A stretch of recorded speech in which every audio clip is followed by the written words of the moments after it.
பாருங்கள் எவ்வளோ சாஃப்டாக வந்திருக்கு. ஸோ இது பார்த்திங்கன்னா பாருங்க, நம்ம வந்து உளுந்து அரிசியில் பண்ணுவோம்ல அதே மாதிரி வந்திருக்கு. ஆனால் வந்து டயபெட்டிக் பேஷண்ட்க்கெலாம் உளுந்து அரிசி நிறைய சாப்பிட முடியாது. அதனால் இந்த மாதிரி ராகியில் பண்ணி சாப்பிடலாம். அவங்களுக்கு ரொம்ப நல்லது. சின்ன பசங்கள்லேருந்து பெரியவங்க வரைக்கும் நல்லா விரும்பி சாப்பிடுவாங்க. ஸோ இதை வந்து ஒரு கார சட்னி காம்பினேஷனில் இந்த மாதிரி பண்ணி கொடுத்தீங்கன்னா எல்லோரும் ரொம்ப விரும்பி சாப்பிடுவாங்க. ராகியில் இருக்கிற ப்ரோட்டீன், கால்சியம் இது எல்லாருக்கும் நல்லா யூஸ்ஃபுல்லாக இருக்கும். அதே சமயத்தில் உங்களுக்கு சீக்கிரமாகவும் பண்ணிடலாம். ஹாய் ஃப்ரெண்ட்ஸ், இன்றைக்கி நம்ம வந்து ராகியில் வந்து இட்லி பண்ணலாம். ஸோ மில்லட் இட்லி வந்து ரொம்ப உடம்புக்கு நல்லது. ஏன்னா அரிசி நம்ம கம்மியாக சேர்க்குறதுனால மில்லட் இட்லி ரொம்ப நல்லது. அது எப்படி பண்ணலாம் அப்படின்னு பார்க்கலாம். ஸோ எங்கள் சேனலில் இந்த மாதிரி ரொம்ப ஹெல்த்தியான இன்ட்ரெஸ்டிங்கான ரெசிபீஸ் எல்லாம் வந்துக்கிட்டே இருக்குது. ஸோ நீங்கள் எங்கள் சேனலை வந்து சப்ஸ்கிரைப் பண்ணிவிட்டு பாருங்கள். அதே சமயத்தில் பெல் நோட்டிஃபிகேஷனையும் நீங்கள் ப்ரெஸ் பண்ணிங்கன்னா உங்களுக்கு நோட்டிஃபிகேஷன்லேயே எங்களோட ரெசிபீஸ் எல்லாம் வந்துடும். ஈஸியாக இருக்கும் உங்களுக்கு பார்க்குறதுக்கு. ஸோ இப்போ நம்ம வந்து ராகி இட்லி எப்படி பண்ணலான்னு பார்க்கலாமா? ஸோ ராகி இட்லிக்கு பார்த்தீங்கன்னா நான் வந்து இந்த கப்பில் வந்து 2 அளவு ராகி எடுத்திருக்கேன். அதே சமயத்தில் இந்த புழுங்கல் அரிசி வந்து 3/4 கப் எடுத்திருக்கேன். ஸோ இதில் காலுக்கும் கொஞ்சம் கம்மியாக சின்ன கப்பில் வந்து உளுந்து எடுத்திருக்கேன். அப்புறம் ஒரே ஒரு டீஸ்பூன் வந்து வெந்தயம். ஸோ இது எல்லாத்தையும் சேர்த்து நம்ம வந்து ஒரு 5 மணி நேரம் ஊற வைக்கணும். ஊற வச்சுட்டு அதுக்கப்புறம் அரைச்சிட்டு நம்ம வந்து புளிக்க விடணும். ஒரு 8-9 மணி நேரத்துக்கு புளிக்க விடணும். அந்த புளிச்சதுக்கப்புறமா அதை வந்து நம்ம எடுத்து இட்லி பண்ணலாம். ஸோ இது வந்து 4 மணி நேரம் to 5 மணி நேரம் கம்பல்சரியாக ஊற வைக்கணும். அதுக்கப்புறமா அரைச்சிட்டு நம்ம ஒரு 8-9 மணி நேரம் நல்லா உப்பு போட்டு கரைச்சி 8-9 மணி நேரம் வச்சோம்னா அதுக்கப்புறம் அது புளிச்சிரும். நம்ம இட்லி வாக்க ஈஸியாக இருக்கும். நம்மளுக்கு ரொம்ப சாஃப்டான ரொம்ப அருமையான ராகி இட்லி கிடைக்கும். பார்க்கலாம் எப்படி பண்ணலான்னு.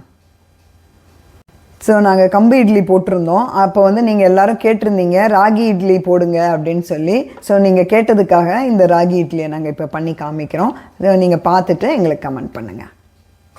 ஸோ இங்கே பாருங்கள், ராகி வந்து புளிக்க வச்ச மாவு நான் சொன்ன மாதிரி சால்ட்டு போட்டு கரைச்சி 8-9 மணி நேரம் நான் வந்து இதை வந்து புளிக்க வச்சுருக்கேன். ஸோ இது வந்து புளிச்ச மாவு இப்போ ரெடியாக இப்போ எடுத்து வச்சாச்சு. இப்போ பார்த்திங்கன்னா நம்ம தட்டில் வந்து இட்லி தட்டில் நம்ம எண்ணெயை தடவிட்டு ஊற்றிடலாம்.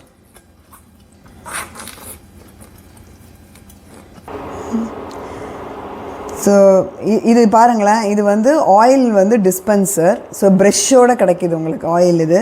ஸோ இந்த மாதிரி நீங்கள் வந்து தோசை பண்ணுறப்ப இல்லைனா இந்த மாதிரி இட்லி தட்டுக்கு எண்ணெய் தடவணுன்னா ரொம்ப நிறைய வராது. கரெக்டான அளவு அது நம்மளுக்கு இது பண்ணிக்கலாம், ஊற்றிக்கலாம். ஸோ அதுக்காக இது வந்து ஆயில் ப்ரெஷ்ஷு.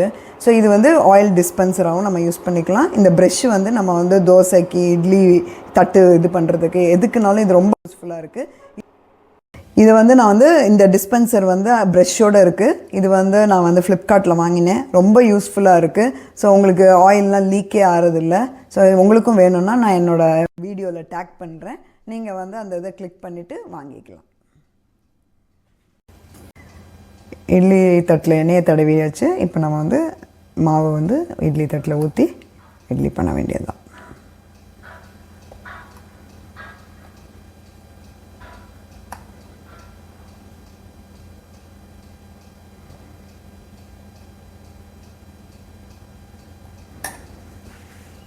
ஸோ இட்லி பானையில் வச்சாச்சு. ஸோ இப்போ இதுக்கு வந்து யூஸ்வலாக அரிசியும் உளுந்தும் போட்டு நம்ம இட்லி பண்ணால் ஒரு 7-8 நிமிஷம் வைப்போம் அப்படின்னா இதில் வந்து இன்னொரு 5 நிமிஷம் கூட வைக்கணும். ஏன்னா ராகி வந்து கொஞ்சம் டைம் எடுக்கும் வேகிறதுக்கு. ஸோ கொஞ்சம் ஒரு 10 நிமிஷம் ஈஸியாக நீங்கள் விடலாம் இதுக்கு. ஸோ நம்ம இது வெந்தோடனே எப்படி வந்திருக்கு இட்லின்னு பார்க்கலாம். நம்மளோட ராகி இட்லி வந்து ரெடி ஆகிடுச்சு. ஸோ அரைச்சி வச்சுக்கிட்டிங்கன்னா கடன்னு ஆயிரும் வேலையும். ஸோ இட்லி வந்து ஹெல்த்தியான ராகி இட்லி பண்ணி பாருங்கள். ஸோ ராகி இட்லி வந்து ரெடி ஆகிடுச்சு. ஸோ எவ்வளோ நல்லா சாஃப்டாக மல்லிகைப்பூ மாதிரி வந்திருக்கு இட்லி. ஸோ இது வந்து நம்ம வந்து டயபெட்டிக் பேஷண்ட்டு சின்ன பசங்கள்லேருந்து பெரியவங்க வரைக்கும் ரொம்ப விரும்பி சாப்பிடுவாங்க. நீங்களும் பண்ணி பார்த்துட்டு எங்கள் சேனலில் கமெண்ட் பண்ணுங்கள். எங்கள் சேனலில் இந்த மாதிரி இன்ட்ரெஸ்டிங்கான ரெசிபீஸ் எல்லாம் வந்துக்கிட்டே இருக்குது. ஸோ எங்கள் சேனலை சப்ஸ்கிரைப் பண்ணிவிட்டு பாருங்கள். அதே மாதிரி ஹைப் பட்டனை ப்ரெஸ் பண்ணிங்கன்னா உங்களை மாதிரி எல்லாருக்கும் போய் சேரும். எங்கள் ரெசிபீஸ் எல்லாம் எல்லாரும் பயனடைய முடியும். அதே மாதிரி நீங்கள் ஆல் நோட்டிஃபிகேஷன் பட்டனையும் ப்ரெஸ் பண்ணிங்கன்னா உங்களுக்கு நோட்டிஃபிகேஷன்லேயே எங்களோட ரெசிபீஸ் எல்லாம் வந்துடும். ஸோ எங்கள் சேனலை சப்ஸ்கிரைப் பண்ணிவிட்டு ஃபாலோ பண்ணுங்கள்.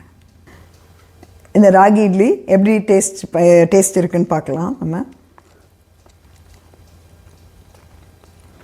சூப்பராக இருக்குது. நம்ம எப்பயும் பண்ணுற இட்லியை காட்டிலும் இது வந்து டேஸ்ட் வந்து ரொம்ப நல்லா இருக்குது. இது வந்து ஹெல்த் பெனிஃபிட்ஸும் இருக்குது. ஸோ இதை வந்து நீங்கள் பண்ணி பாருங்கள்.